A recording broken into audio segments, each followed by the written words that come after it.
This lesson is going to focus on how light diffracts and interferes.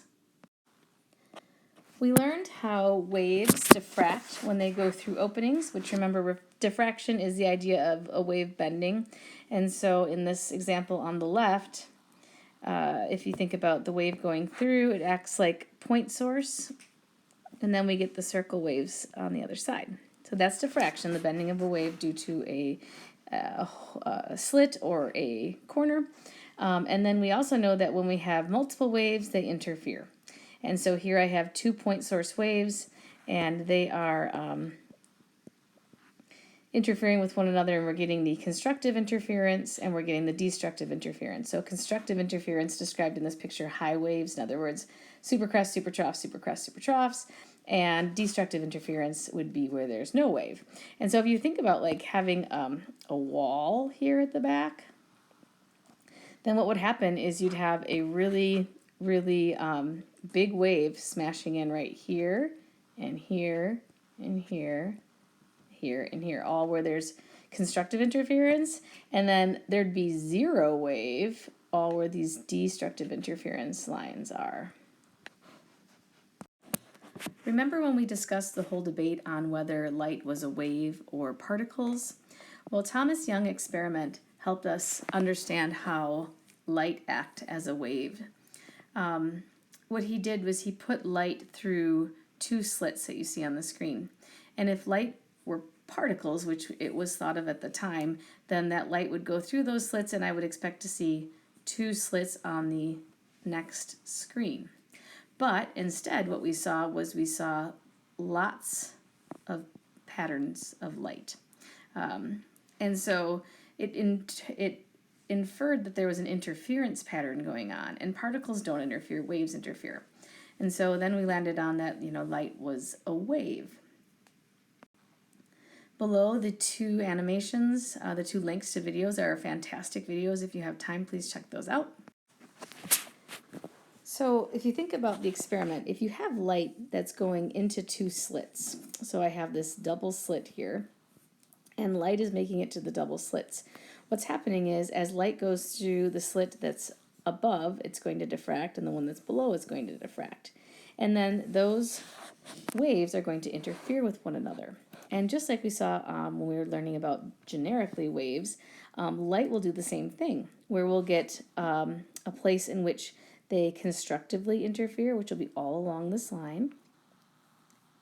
And so if light constructively interferes with itself, it's going to give you a bright thing of light, which is right here. This is known as the central maxima.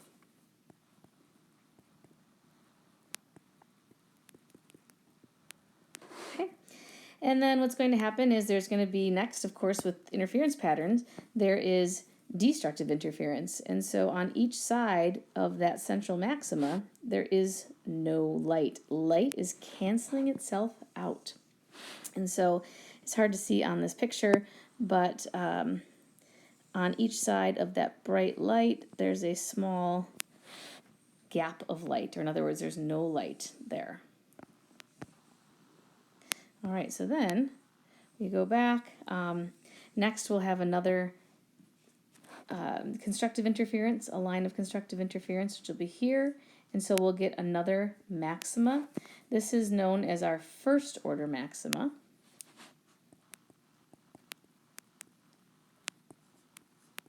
And you'll see it falls on each side of that central maxima. So then we have our next first order maxima. It is not going to be quite as bright. The intensity goes down as you move farther from the center, as you can see again in this picture. As we move farther from that central maxima, there's my central, we get our first order maximas on each side, and then we get our second order maximas, our third order maximas, fourth order maximas, and then between each of the maximas, you see that there is no light. Those are minimas. And the one that's right next to the central maxima, those are called the first order minimas, and then the second order minimas, etc. So what are the conditions needed in order for these maximas, these constructive interference patterns, and how do they occur? What has to happen? Well, let's take a look at this picture on the left. All right, suppose I have two waves coming through each of the slits. Now, on the previous slide, I drew the slits as if we were looking at them from the top, kind of the crest tops, like so. But to help you understand the why, I've now changed my drawing to look more like the side view. Okay, and so what happens is when waves come in, of course they head in all directions. That's what diffraction is. And it does that for both slits. It heads in all directions. One of those directions is the ones that is shown. It's heading in this direction. This is sort of the ray that shows the direction that it's heading. Well, if they come in phase with one another, in other words, when they enter the slits, they're both crests. Then if both waves travel the same exact distance to where they meet, then they should end up in phase with one another.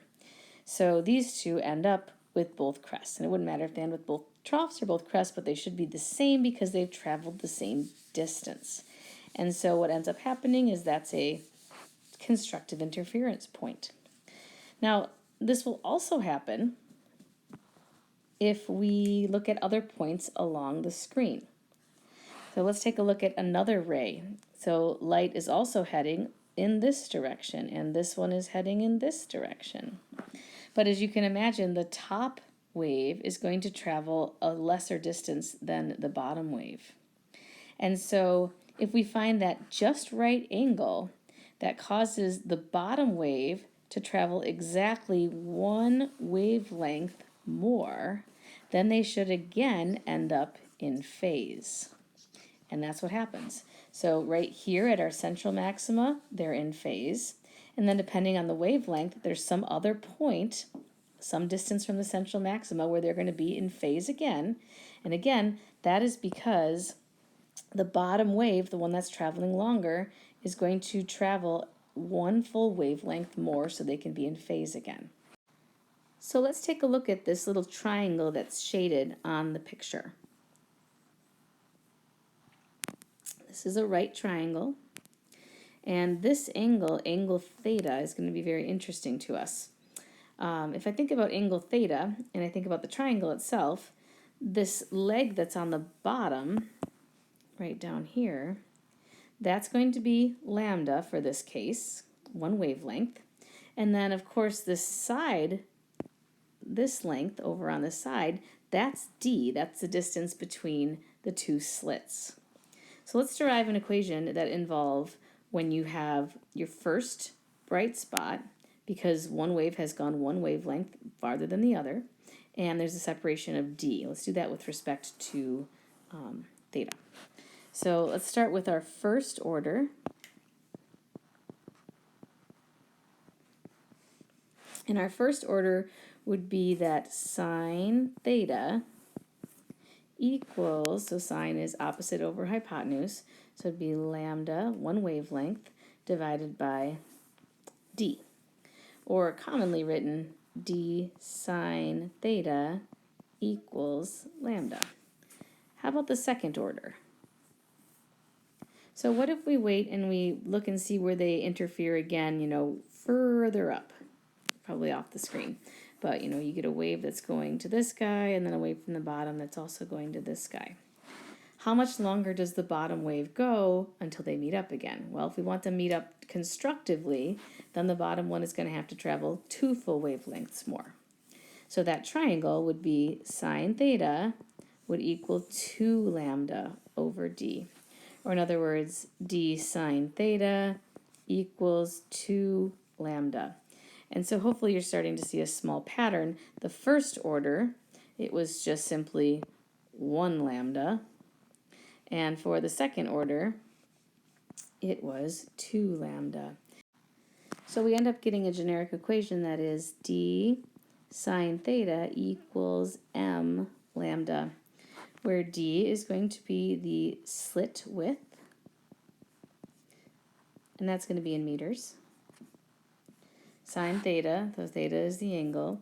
M is going to be the maxima order number. And lambda is going to be wavelength of the light source. all of these, the wavelength and the slit width are in meters, and the maximum order is going to be just a count. As you can imagine, this is a very small triangle. Typically the slits are very close to one another, and so this triangle that we were studying on the previous slide here is going to be quite small. But it turns out that there's a similar triangle that we can look at with the same angle being a similar triangle. And it has to do with the pattern itself that we see and how far that pattern is from a screen where the pattern is illuminated. So we get this other triangle and say that this is where we get that maximum bright light. And this is where we get the first order bright light. Then the distance between those maximums are called, we label that as y. Distance between max. And then the distance from the slit to the screen, that's known as L. So the distance from slits to screen. So example, suppose that you have the floor and you take a laser pointer and you put a screen that has 2 slits in it. And then you get this interference pattern. Let's pretend that that laser is red in color. You're going to get one right in the middle of the 2 slits, and that's going to be your central maxima, and then you're going to have some on both sides, decreasing in intensity. If I look at that triangle, we have the distance from the slits to the screen where the light is lighting up, that's our L, and then the distance for the first order maxima is going to be from the central to the first order, that's Y, and then we get that's theta there. And so we end up getting that tan theta equals Y over L.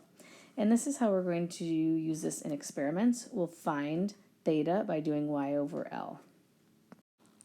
There's something known as small angle approximation, which has to do with tan theta and sine theta. Take a look at this triangle here, with this being theta. If I think about what tan theta is adjacent over, or opposite over adjacent, which would be B over A, and sine theta would be opposite over hypotenuse, which would be B over C. So in common already they have the fact that B is on the top, and then if you look at the denominator, one has A, one has C. But when the angle is really, really small, C, the length of C and the length of A are very, very similar. So tan theta and sine theta are certainly not equal to one another, but they're close. So we can say that tan theta is approximately equal to sine theta when we have small angles. Now, you can use this to calculate if you want, but I usually use this just simply to compare what's going to happen. Since we have an equation that involves tan theta, we have tan theta is y over L, which we derived in the last slide, and then we have d sine theta equals m times lambda, or in other words, sine theta is m lambda over d. So if I say that tan theta is similar to sine theta, then we can say that y over L is similar to m lambda over d. And it can use this to make predictions. We can use this to make predictions. Often we want to predict the spacing between the interference pattern. You know, are they going to be far from each other, or are they going to be spaced closer to one another? And remember that spacing is all about that variable y. And so we can do things like, well, what if we increase the wavelength? Well, if we increase the wavelength and we don't touch anything else, then y would go up as well. So they'd be spaced further apart. What if we increased the spacing between the slits? So what if we increased d? Well, if we increased d, then y would decrease. They'd get closer together. Let's try the sample problem. Light with a wavelength of 575 nanometers. Just so you know that that's referred to as monochromatic light, one color. So we just have this one specific wavelength. 575 nanometers falls on a double slit. The first bright fringe is seen at an angle of 16.5 degrees. So things that I have learned already from looking through this problem, we have the wavelength. We want to know about the first bright fringe, so m equals 1, and we have theta. Find the distance between the slits. So my equation that I'm going to use is d sine theta equals m lambda. And d being what we're trying to solve for. So d equals m lambda over sine theta. So first bright fringe, so I've got a 1, 575 nanometers. Nanometers means 10 to the negative 9th. So 10 to the negative 9th meters divided by sine of 16.5 degrees. That gives us that the distance between the slits is 2.02 times 10 to the negative 6th meters. You can see again, these slits are generally pretty darn close together. How about where the destructive pattern is? How do we locate exactly where they are? And so conceptually, we talked about how in order to have constructive interference, one of the waves has to travel one full wavelength more than the other wave, and then they'll interfere constructively. If they want to destructively interfere, then one of the waves has to travel exactly half a wavelength more than the other. And then they will destructively interfere, because if they started in phase, both crest-crest, then if one goes a half a wavelength farther, then they will end out of phased, one crest, one trough, which means destructive interference. So without necessarily deriving it, the equation for destructive interference is d sine theta equals m minus a half times lambda, where m is going to be the order of dark fringes. So m can be 1, 2, 3, etc. So far we've been mostly looking at wavelengths of just a singular wavelength, one color, monochromatic light. What if we were to shine white light through slits? What were to happen? And what would happen is we would separate that white light into its colors, and you would see what's pictured here. The bottom picture, we have what red light would look like if we shine through, what green light would look like, and what blue light would look like. And you can see that even if I use the exact same slits, the red light is farther apart than, say, the blue light. The maximas are closer together for blue than they are for red. And so if I were to shine white light through, the red is going to constructively interfere at different locations than the blue is, and so it's going to spread it out. And it turns out, since red has a longer wavelength, it's going to meet constructively at a point farther than something like blue. Since blue has a shorter wavelength, it will meet constructively earlier between those two slits. And so it spreads out the light. So you can see a few patterns. If you take a look at this pattern here, if I have white light through a double slit pattern, you get the white light, of course, because all of it comes together in the center and stays then the white. But then as you start going at angles, you can see that the blue is actually forming closest to that white light because it has a shorter wavelength. And the red is interfering farther from that center because it's got a longer wavelength. Diffraction gratings are something that's usually pretty efficient at having light spread out into these rainbows of colors. Diffraction grating is just going to be a series of slits instead of just a single or a double. It's multiple slits, very, very many of them. And this is a good way to see this pattern with particularly colors of light. If you've ever seen 3D glasses, if you take them off and look at a source of white light, you'll see these diffraction patterns. Diffraction gratings, though, don't generally give you the distance between the slits, d, which we need. The math still works exactly the same as how we were solving before, except we do need to solve for d.